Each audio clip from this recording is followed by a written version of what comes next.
Notre histoire commence il y a environ 100 000 ans avec la présence de petits groupes d'hommes de Néandertal éparpillés dans toute l'Europe. C'était un genre d'hommes différents, mais il disparut lors de l'arrivée de populations de Cro-Magnons, nos ancêtres directs.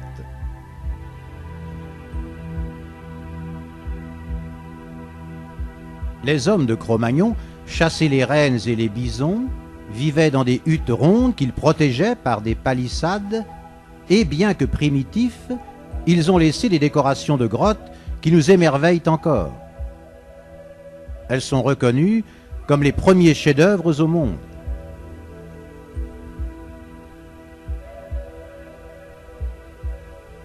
Nous sommes à la fin des grandes glaciations. Les hommes se sédentarisent et, se réunissant en petits villages composés de maisons de bois, ils commencent à développer l'agriculture, l'élevage, la céramique et la culture du lin pour en faire des tissus.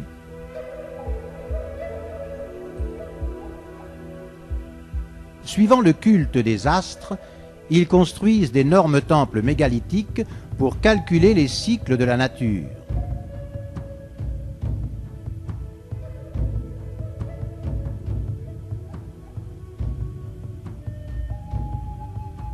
Ce n'est qu'au début de l'âge du bronze que se forment les premiers grands peuples européens, dont les plus puissants sont les Ibères,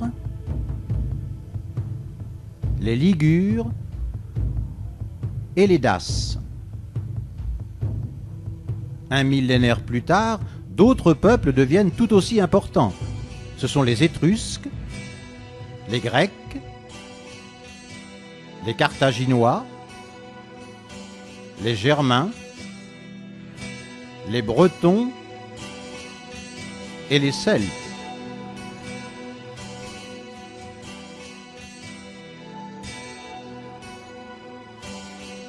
Les Celtes, peuple indo-européen provenant d'au-delà du Danube, avaient la renommée d'être riches et courageux.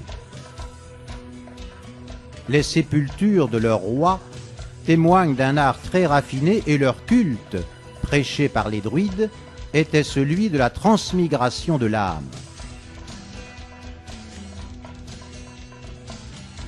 Une sorte d'équilibre régnait alors entre les frontières, mais il se troubla au début de l'âge du fer.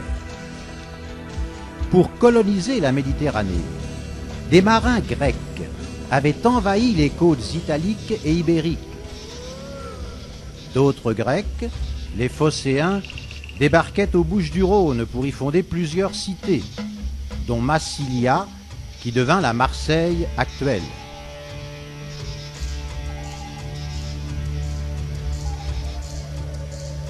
Devant cette invasion, les Ibères, les Celtes et surtout les Ligures qui contrôlaient le territoire attaquèrent les Phocéens, mais Massilia était puissante.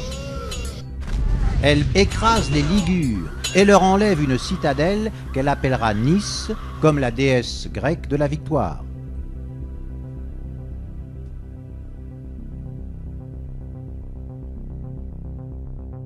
En Europe, entre-temps, les invasions continuaient.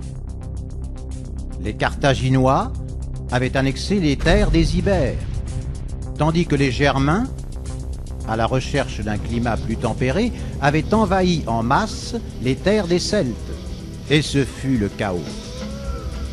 La poussée des Germains fut si rude que certains peuples celtes s'enfuirent sur les terres des Bretons. D'autres furent repoussés vers la péninsule ibérique, vers les terres des Étrusques, le Danube, ou encore en Gaule, où ils seront appelés Gaulois.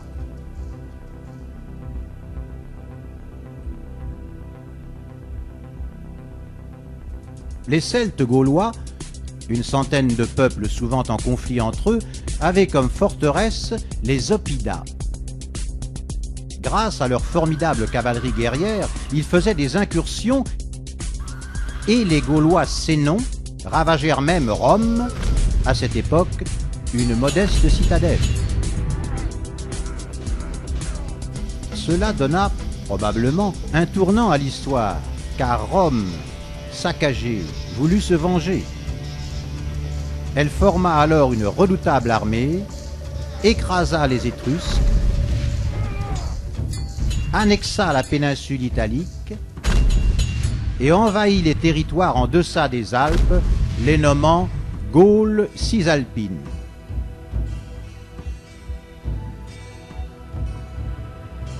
Les Gaulois saliens et arvernes, alarmés par l'avancée romaine, aidèrent alors les Carthaginois d'Hannibal lors de son invasion de l'Italie.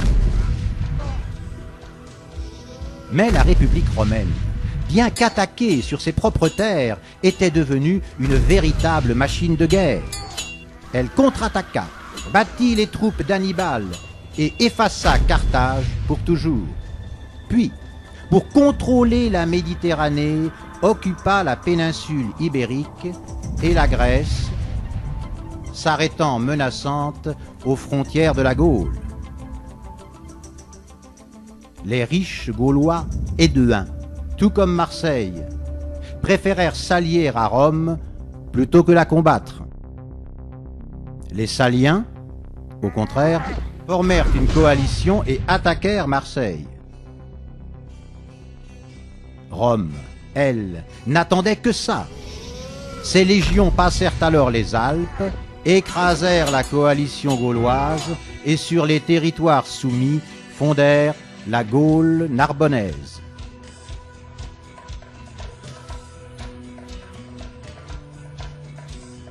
Les troubles des Gaulois, cependant, n'étaient pas terminés. Des centaines de milliers de Germains suèves, en envahissant la Gaule, poussaient les Helvètes à envahir les terres des Éduins, amis de Rome. Rome intervint encore, et c'est le proconsul Jules César qui fut chargé de la mission. À la tête de ces légions, César rentre donc en Gaule et bat les Helvètes. Puis il bat aussi les Suèves, s'installe sur les terres conquises et propose aux Gaulois de se joindre à la République romaine pour s'opposer ensemble aux incursions des Germains.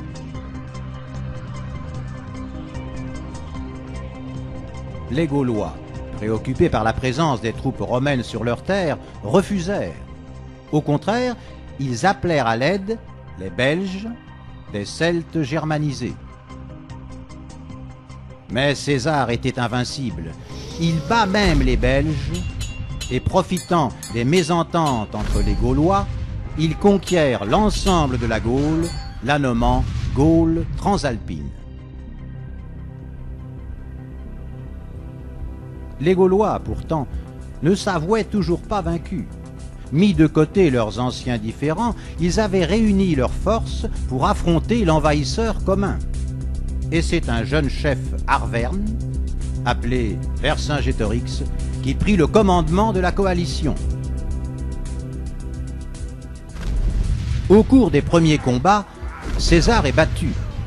Mais il regroupe alors ses forces, contre-attaque, brûle les terres des Gaulois et, assiégeant Vercingétorix à Alésia, il met fin à la rébellion.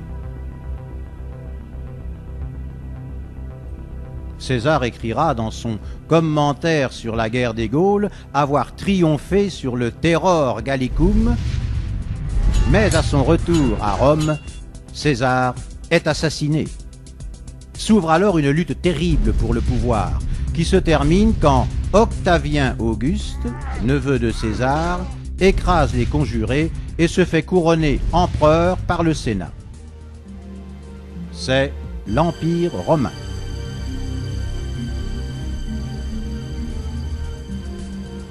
Pour mieux contrôler la Gaule transalpine, Octavien Auguste la divise en Gaule lyonnaise, Aquitaine et Belgique.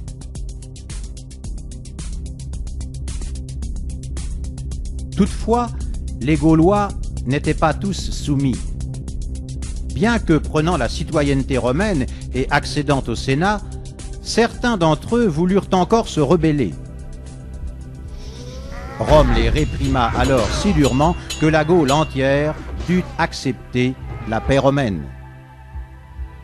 C'était une paix armée, mais la supériorité militaire de l'Empire permettait au commerce de se développer en toute tranquillité. Rome continue ses conquêtes sur l'île britannique et annexe les terres des Daces. Pourtant, sa longue paix devait trouver sa fin. Arrivant d'Asie, des hordes de Mongols huns et de Turcs alains dévastaient tout sur leur passage. Ils pénètrent même dans les terres des Germains, refoulant les Goths vers la mer Noire, et les Francs, les Alamans et les Burgondes vers les terres des Gaulois. C'est à nouveau le chaos. Les frontières de l'Empire sont renversées. Rome réagit alors. Ses troupes battent les Francs, les confinant au nord, puis elles battent aussi les Alamans, les repoussant vers le Rhin.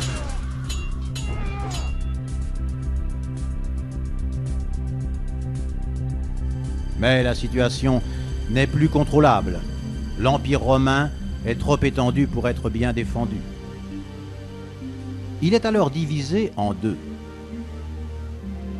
L'Empire romain d'Occident, avec pour capitale Mediolanum, l'actuel Milan, Rome étant devenue un centre religieux chrétien, et l'Empire romain d'Orient, avec Byzance pour capitale.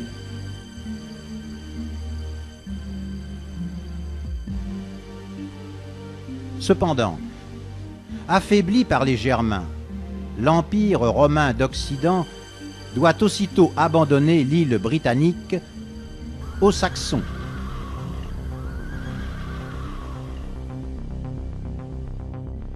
En Gaule, il recrute les Alains dans son armée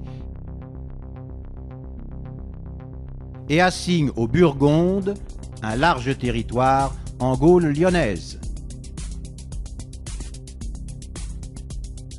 Mais la pression des Huns d'Attila ne donnait pas de répit aux Germains.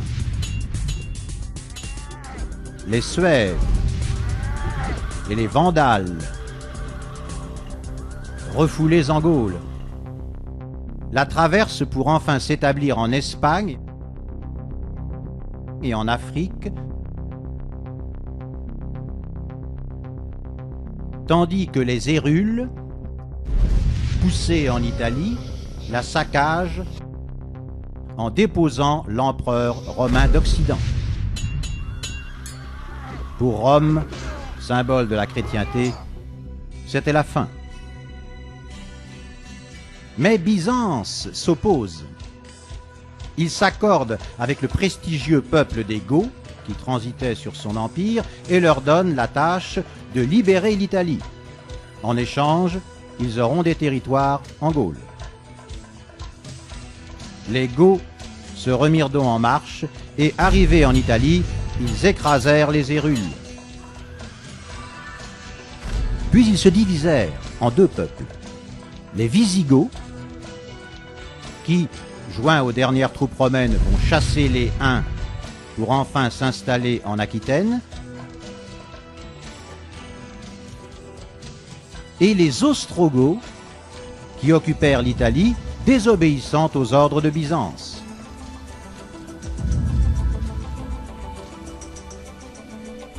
Tandis que les Huns, en fuite, poussaient les Slaves à envahir les plaines de l'Est, la Gaule, remplie de royaumes barbares qui se faisaient la guerre entre eux, devenait terre de conquête. Et c'est Childéric Ier, roi mérovingien des Francs saliens, qui attaque en premier et annexe les territoires limitrophes. Son fils, Clovis, plus ambitieux, s'élance de Tournai pour conquérir l'ensemble de la Gaule. Les Francs étaient alors puissants. Clovis bat et annexe le dernier bastion romain en Gaule, bat les Burgondes et s'allie avec eux, bat les Visigoths, les repoussant en Espagne, puis il bat même les Alamans, étendant son royaume jusqu'à la Haute-Rhénanie. Enfin, conscient de la force d'union de l'Église, il se fait baptiser chrétien, obtenant le titre d'Auguste par le pape.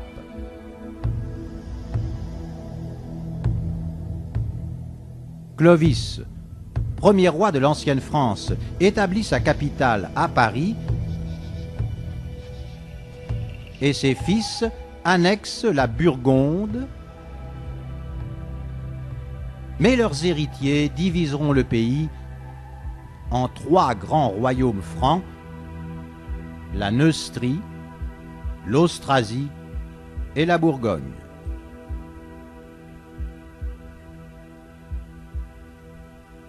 Tandis que les Byzantins chassaient les Ostrogoths de l'Italie, les Francs se battaient contre les Gascons, les Bretons, les Germains lombards, et même entre eux, car Clotaire II de Neustrie annexa l'Austrasie. Sous Dagobert, dernier roi mérovingien, le royaume franc se reconstitua, quoique l'Aquitaine s'en détacha en proclamant son indépendance.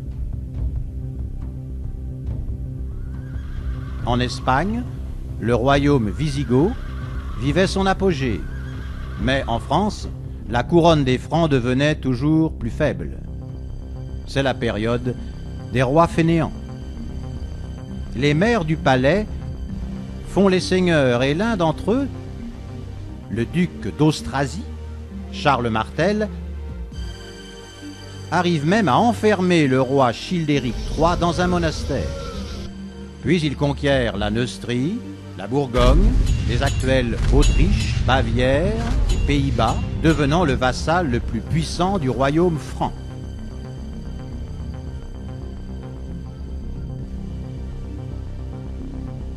En Europe, entre-temps, un nouveau grand danger approche. Les armées d'une nouvelle foi, l'islam, après avoir conquis les possessions orientales de l'Empire byzantin, avancent vers les Balkans. Mais ils sont repoussés par les Bulgares. Ils passent alors par l'Afrique, envahissent la péninsule ibérique et écrasent les Visigoths. Ce sont les musulmans. Ils seraient rentrés en France si le duc d'Aquitaine ne les avait combattus et si Charles Martel ne les avait pas arrêtés à Poitiers, les repoussant en Espagne.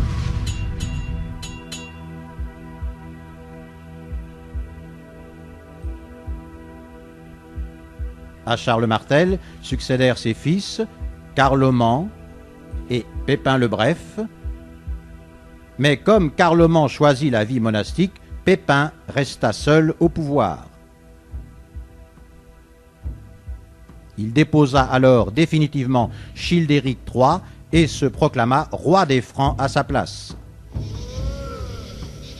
Mais sa couronne n'était pas légitime. Il avait besoin de l'Église et l'occasion se présenta avec une invasion des Lombards à Rome. Le pape Étienne II appelle à l'aide Pépin le Bref, qui rentre alors en Italie et bat les Lombards. En récompense, il est sacré unique et légitime roi des Francs.